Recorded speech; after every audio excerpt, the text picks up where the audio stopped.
जब विरासत बंटने की बारी आती है तो कुछ भाइयों के चेहरे ऐसे बन जाते हैं जैसे बहन ने हिस्सा नहीं उनकी गर्दन मांग ली हो। दलीलें तो सुनिए इनकी। अरे वो तो दूसरे घर चली गई, शादी में इतना खर्चा किया था, ये जमीन तो अब्बा की निशानी है, हम क्यों दें। वाह, मतलब शरीयत अपनी जेब में और समाज का लॉजिक सिर माथे पर। आपको लगता है कि बहन को हिस्सा ना देकर आप कोई जंग जीत रहे हैं। दिमाग से ये गलतफहमी निकाल दीजिए कि आप उसे कुछ दे रहे हैं, आप देने वाले कोई नहीं होते। इस बात को एक बहुत ही आम मिसाल से समझिए।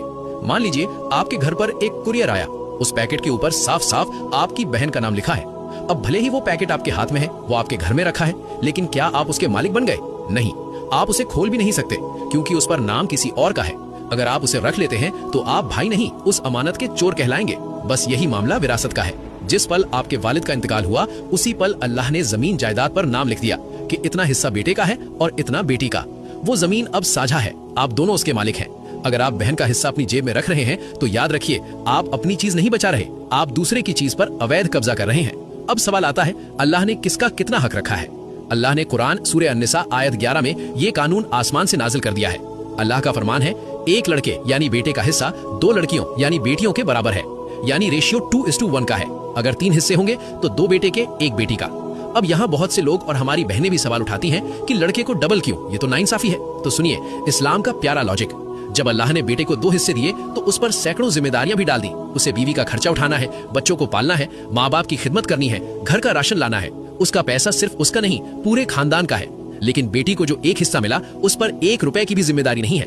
उसका शौहर उसे कमा कर खिलाएगा, यानी बेटी का हिस्सा सिर्फ और सिर्फ उसका है। वो उसका सोना बनाए या बैंक में रखे, उससे कोई 1 पैसा भी नहीं मांग सकता। तो अब बताइए, जिम्मेदारी के बोझ के साथ 2 हिस्से बेहतर है या बिना किसी टेंशन के 1 हिस्सा पूरा अपना रखना? ये अल्लाह का इंसाफ है। लेकिन अफसोस, आज लालच इतना बढ़ गया है कि भाई ना 2 दे रहा है ना 1, वो पूरा हड़प कर जाना चाहता है। ऐसे लोगों के लिए मेरे नबी की ये हदीस काफी है। सही बुखारी 2454 की रिवायत है, रसूल अल्लाह ने फरमाया, जिसने किसी की 1 बालिश्त यानी 1 हाथ बराबर जमीन भी जुल्म से हथिया ली, कयामत के दिन अल्लाह उसे 7 जमीनों का तौक पहनाकर जमीन में धंसा देगा। सोचिए, सिर्फ 1 बालिश्त जमीन के लिए क्या आपके गले में इतनी ताकत है कि 7 जमीनों का वजन उठा सके? आखिर में बस इतना सोचिए भाई, ये जमीन जिसके लिए आज आप अपने ही खून से लड़ रहे हैं, ये थी किसकी? एक वक्त था जब ये जमीन आपके दादा की थी, दादा मर गए, जमीन यहीं रह गई। फिर आपके वालिद की हुई, वो भी चले गए, जमीन यहीं रह गई।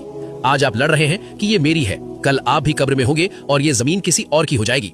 ये जायदाद एक ऐसा खिलौना है जो अल्लाह नस्ल दर नस्ल हाथों में बदलता है, सिर्फ ये आजमाने के लिए कि कौन हक अदा करके जन्नत कमाता है और कौन हराम खाकर जहन्नुम। तो फैसला आज ही कर लो, दुनिया की थोड़ी सी मिट्टी चाहिए या आखिरत की हमेशा वाली जन्नत? अल्लाह हम सबको हक्कुल इबाद यानी बंदों के हक अदा करने की तौफीक दे। कमेंट में आमीन लिखें और इस वीडियो को अपने परिवार के ग्रुप्स में जरूर शेयर करें, शायद किसी की आंख खुल जाए।